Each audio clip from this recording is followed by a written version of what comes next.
जळगाव जिल्ह्याचं तापमान हे 45 सेल्सिअस पर्यंत पोहोचलं असून एका आठवड्यात 2 वेळा अवकाळी पावसानं हजेरी देखील लावली आहे।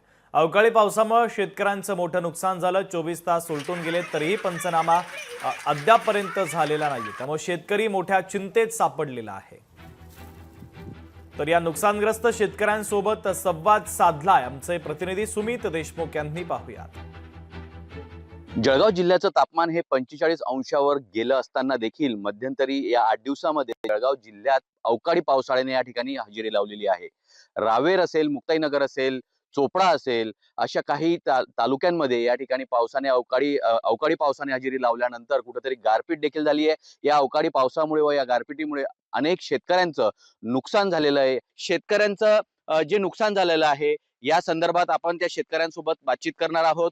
कितीचं नुकसान झालेलं आहे आणि सरकारकडनं यांना काय अपेक्षा आहे।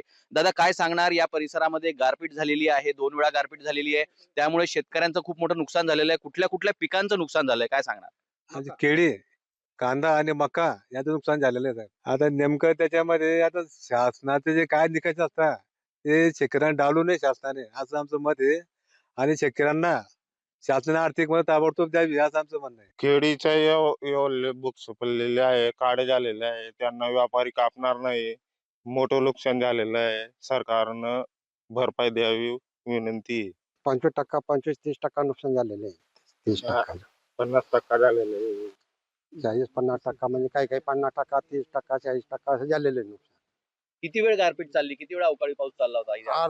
अर्धा घंटा, अर्धा तास चाललेले आहे। आता आगामी काळात याकडे सरकार कशा दृष्टिकोनातून पाहतं हे पाहणं गरजेचं ठरणार आहे।